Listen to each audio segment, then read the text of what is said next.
Hey folks, today's video is brought to you by the Mova Globes. These are some of the coolest, most popular products that we advertised last year. And I've got these globes here at the shop and they draw all kinds of attention. Everyone I give a tour to asks about them. They are globes inside of clear acrylic shells, right? They're powered by light. There's no cables, but as they absorb sunlight or even room light, they just spin on their own. They've got ones that look like actual planets. They've got ones that look like traditional globes. They've got ones that are just sort of more artsy. They've got ones that look like rocks. There's all different options. There's 4.5, 6, and 8.5 inches. They can come in a clear acrylic or a wood base. They make great gifts for friends, family, moving into a new place, getting a new office, redecorating, and they're a fabulous conversation piece. If you use the link in the description right now, TST viewers can get 10% off any 6 or 8.5 inch Mova Globe. Man, are they cool.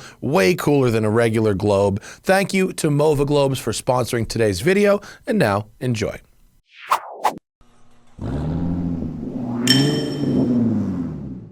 Hello everybody, and welcome to the woods up in San Francisco. We're on the Silicon Valley Peninsula right now.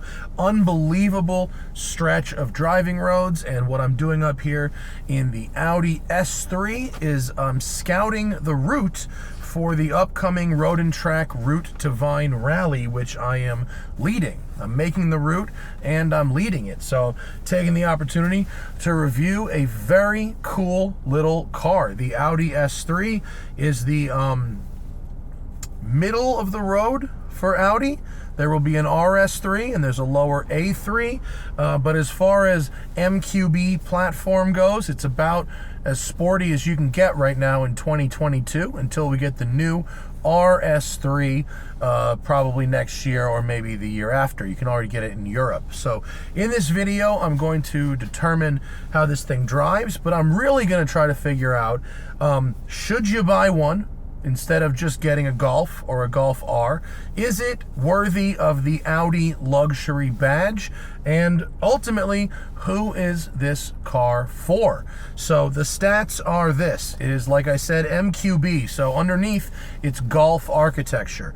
It has the 2-liter inline-4 turbo, similar to what you get with the Golf R in this trim. 306 horsepower, 295 pound-feet. That's 18 more horsepower and 15 more torques than the last generation car. Still a little bit less than what you get with the Golf R, but plenty, as you'll see, to have a good time with. It's mated exclusively to the 7-speed dual-clutch paddle-shifted gearbox, and of course, being Audi, all the S cars have all-wheel drive standard. It comes in 3 different variants.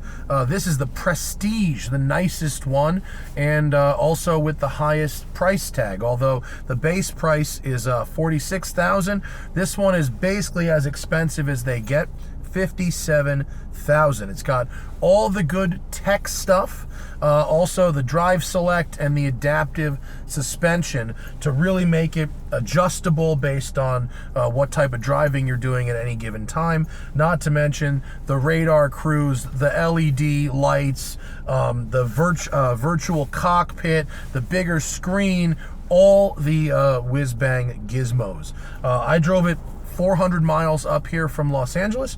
I observed 31 miles per gallon on the highway, and that's without trying at all.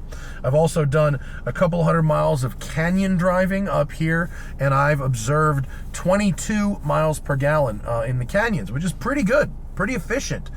You've got the sport mode as well as the paddle shifters for that, and I will demonstrate both.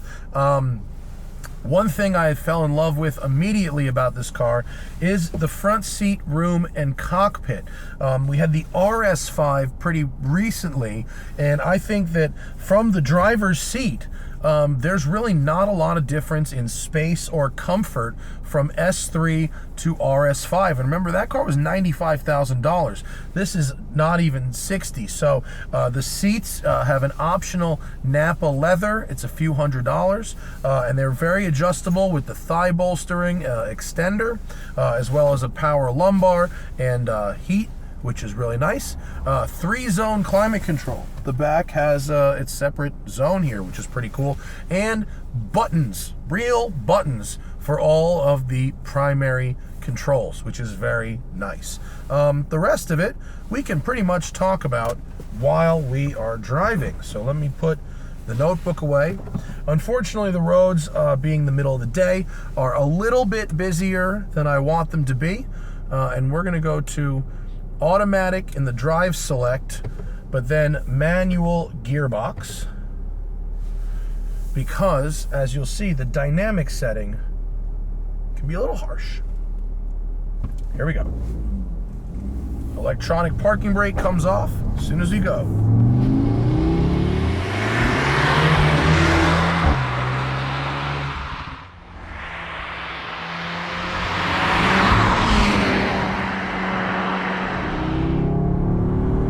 Roads up here, typical NorCal fashion, a little bit damp.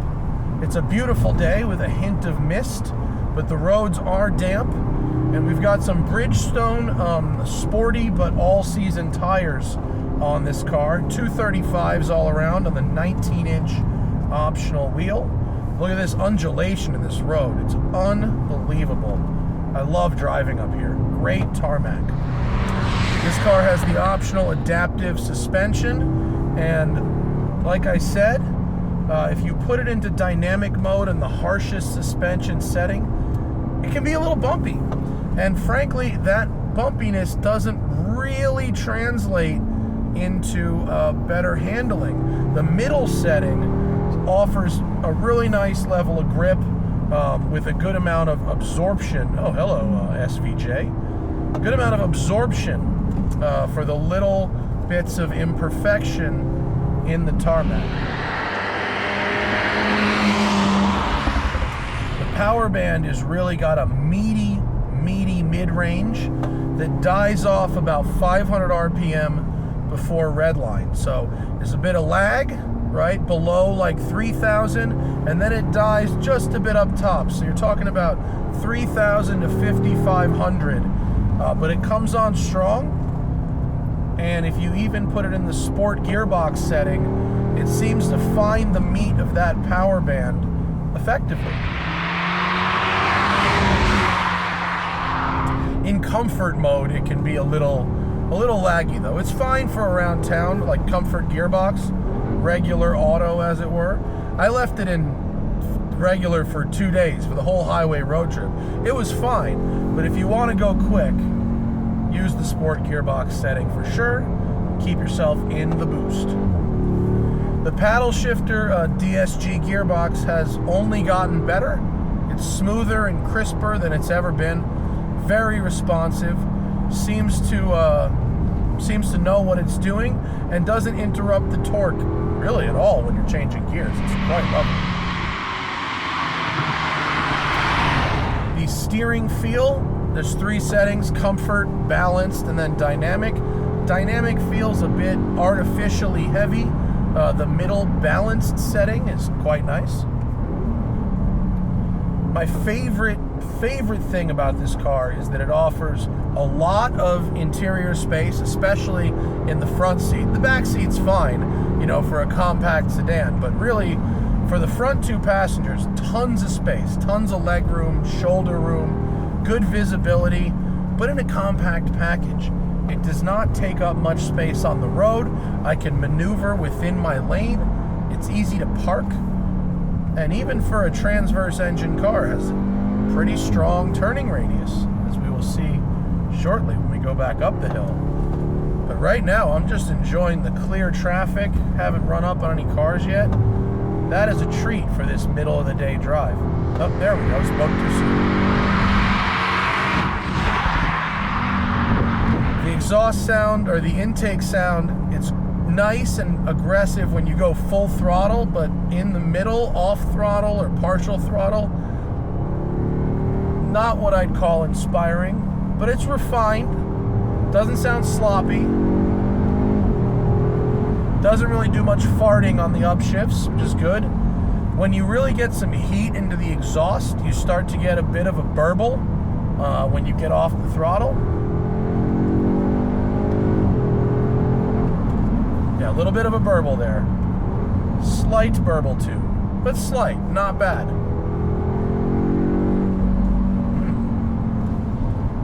We've hit the dry. All right, let's find a good spot to demonstrate the U-turn. The car's really sure-footed. It weighs about 3550, which is a little heavier than you'd want a car of this class to be, but it's really well insulated, plus the all-wheel drive and a lot of luxury features. And it doesn't feel like a big porker. It's still maneuverable. It still feels pretty agile.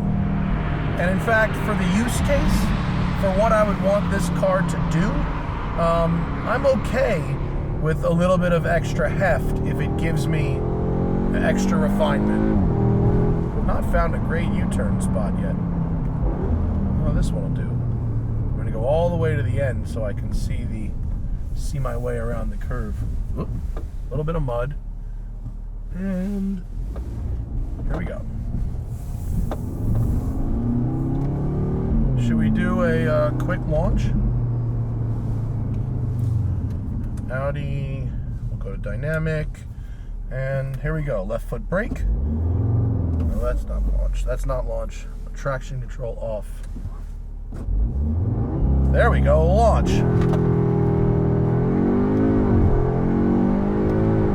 Really hooked up very nicely there, and in fact, chirped the front tires a little bit when it went to second.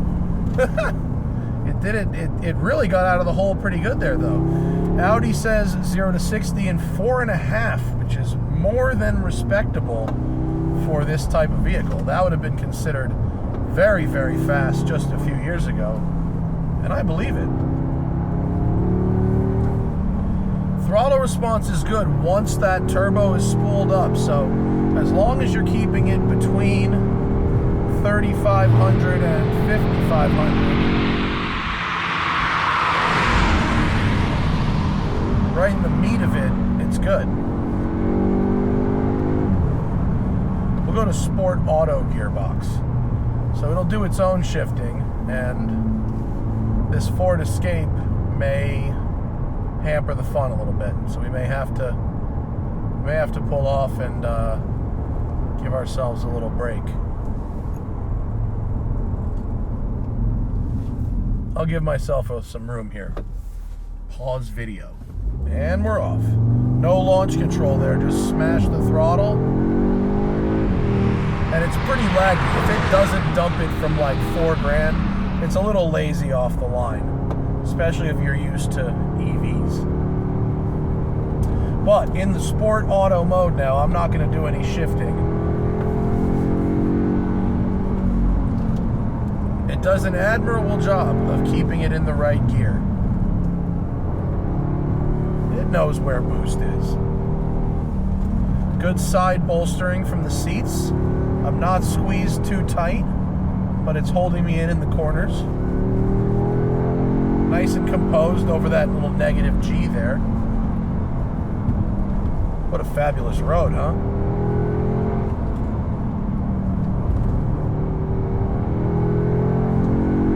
I don't know about like heavy track work for the brakes, but on the street they're fine. Caught this Ford Escape once again.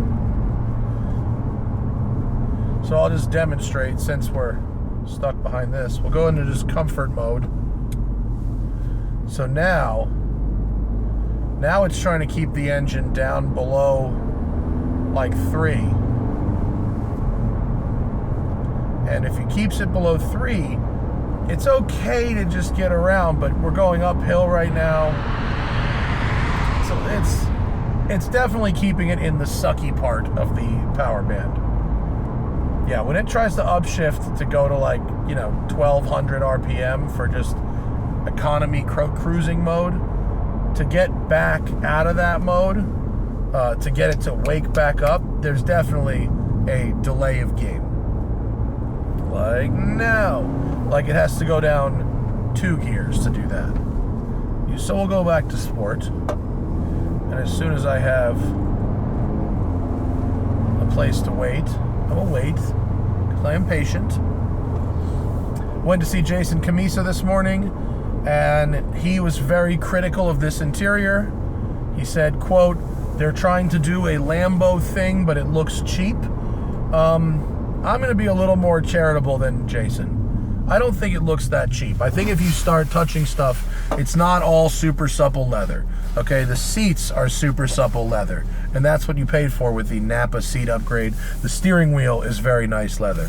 And again, we've got the Volkswagen GTI and Golf R coming up, and we can compare interior materials later once we really experience those cars. I haven't gotten much seat time in those. In fact, I've got none, so I can't really tell you.